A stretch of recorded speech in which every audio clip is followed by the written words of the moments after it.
Tousled villagers tells with a tense energy and exchange angry glances, their whispers carrying the weight of accusation. Evil child, cries a venomous voice from the crowd. You murdered your mother and sibling and want to bring curses upon us all. Leave Tellson village at once.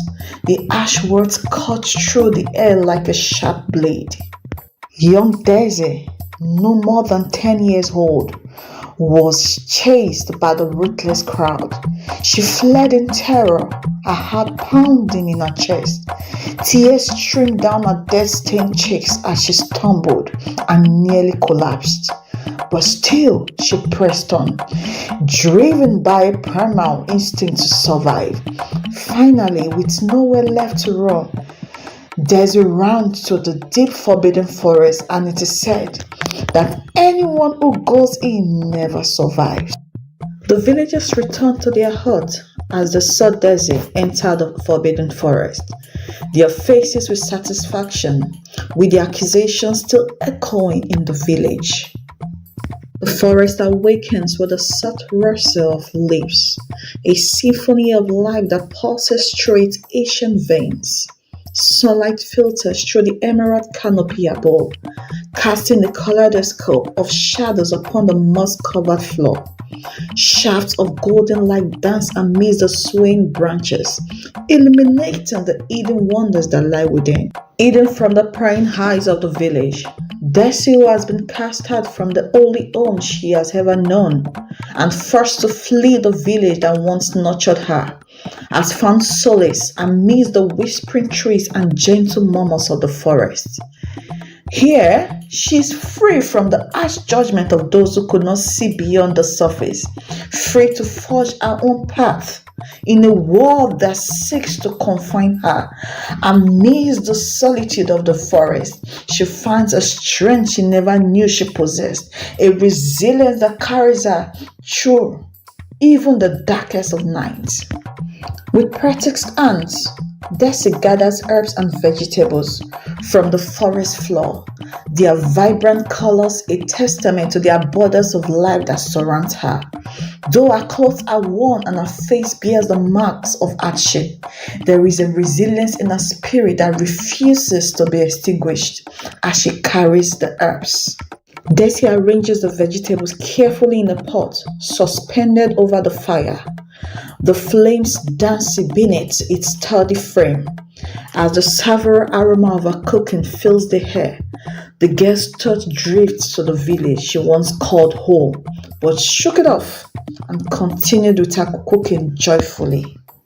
In the golden light of early morning, the Prince of Telson, radiant in fine attire befitting his us, sneaked through the forest to confirm the village tale about the forest, which is tagged evil. With each step, the prince's resolve strengthens, his determination to prove himself in the eyes of his people, burning like a beacon within his breast. In the depth of the forest, where shadows dance amidst the tangled undergrowth, the prince finds himself ensnared in a web of danger and despair as he tries to urinate a venomous serpent. Its scales glistening with malice, strikes with deadly precision, its lungs sinking deep into the prince's flesh. Agony and confusion plague the prince as he lies on the ground. But just when all hope seems lost, a figure emerges from the shadows.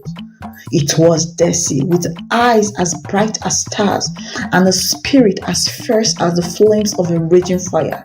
With a courage born of compassion, she rushes to the prince's side, her hand steady as she tends to his wounds with gentle precision. After Daisy's immediate medical attention to the prince's wound, the prince slept off and awoke early the next morning feeling better and returned to the palace immediately.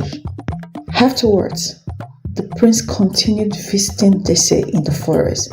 Both drew very close and fell in love. A hunter saw Daisy and the prince in the forest. The rumor of the prince's illicit affair with Daisy, known as a witch, a murderer, was heard by the king. The palace air hangs heavy with tension as the king forbids the prince from returning and told the prince to forsake the love that cannot be. The prince wept as the voice of the king warning echoes in his ears. It is a love that defies the ancient law of our kingdom and threatens to unravel the delicate fabric of our village. Your duty to the kingdom outweigh the desires of your heart. The prince went to the forest to confront Daisy. With trembling hands, the prince reached out to her, his voice a mixture of anger and anguish, as he demanded answers to the question that plagued his mind. Why did you not tell me of your sibling and mother's death, which led to an exile? You only told me you are an orphan. But Daisy narrated a painful past, informing the prince that her sibling and mother were poisoned by her stepmother in order to take the land and properties left behind by Daisy's father after his demise. The stepmother bribed the traditional priest of the village, who accused Daisy in the village square as a witch who murdered her sibling and mother. The priest stormed off and promised to reveal the truth. The prince consulted the Christian missionaries, who are known for their prominent work through the help of the Lord Jesus Christ in subduing evil traditional priests and their gods. The missionaries' prayers subdued Daisy's stepmother, who was still alive. She confessed to her evil action implicating the traditional priest. She and the traditional priest were dragged to the palace. The king's expression shifts from disbelief to dismay. With a heavy heart, the king reversed Daisy's exile. She moved to the palace, and the king instructed for the wedding ceremony between the prince and Daisy to take place in 2 days. On the day of the ceremony, the palace was adorned with white flowers and ribbons of silk. The prince and Daisy stood side by side, their hands clasped together in a gesture of unity and devotion as the wedding commenced. In a secluded corner of the grand hall, away from the bustle of the wedding celebration, the bride finds herself in a quiet conversation with her new mother-in-law, the queen, sharing hopes and dreams of the future. With a jubilant cry, the gathered guests raised their voices in song and laughter, their cheers echoing through the forest as they celebrate the love that has brought them all together. As the night wears on, the prince and his bride take to the dance floor, their movement graceful and fluid as they twirl beneath the stars, lost in the magic of the movement. And as they gaze into each other's eyes, surrounded by the warmth and love of their friends and family, they know that their journey is just beginning. A journey filled with laughter, tears, challenges, triumphs, but above all, a journey filled with love. Thank you for watching.